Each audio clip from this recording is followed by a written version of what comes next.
ఎంతో ఆనందంగా బలరామకృష్ణులు నడుస్తూ ఆ మధురానగరం యొక్క రాజవీధిలో వెడుతున్నారు. కంసుడికి బట్టలు ఉతికేటటువంటి ఒక చాకలివాడు మంచి మంచి పట్టుబట్టలన్నీ ఉతికి మూటలు కట్టుకుని చక్కగా తల మీద పెట్టుకుని వెళ్ళిపోతున్నాడు. కృష్ణుడి పిలిచి అన్నాడు, ఏమాయ్ మేము నందమహారాజు గారి బిడ్డలం, మాకు కూడా ఒక్క పట్టుపంచి ఇద్దు కట్టుకుంటాం అన్నాడు. ఎంత ఆగ్రహం వస్తుందో తెలుసా మా కంసమహారాజు గారికే తెలిస్తే ఈ ప్రాణములు ఉగ్గడించేస్తాడు. మీకు పెరుగులు నేతులు తాగి బాగా కొవ్వు పట్టింది, లేకపోతే ఇవే మామూలు పంచెలు అనుకుంటున్నారా?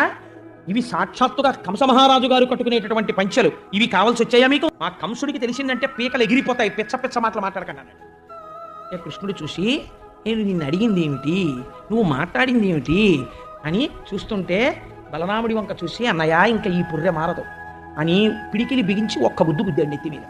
వాడి తల బద్దలైపోయి చచ్చిపోయాడు. ఈ పుర్రె ఎప్పటితో తెలుసండి? త్రేతాయుగం పుర్రెది. అప్పుడు సీతాదేవి మీద నిందలేశాడు.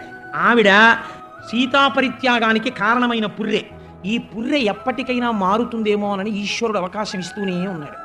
ఈ జన్మలోనైనా ఒక్క మంచి మాట మాట్లాడతాడేమో అనుగ్రహిద్దామని చూశాడు. అవకాశం వచ్చినా అహంకారంతో నాశనం అయిపోతాడు. ఒక్కొక్కడు నోటి మాట వల్ల చెడిపోతాడు. ఎక్కడ ఎలా మాట్లాడాలో తెలియదు. ఇన్ని మాట్లాడాడు.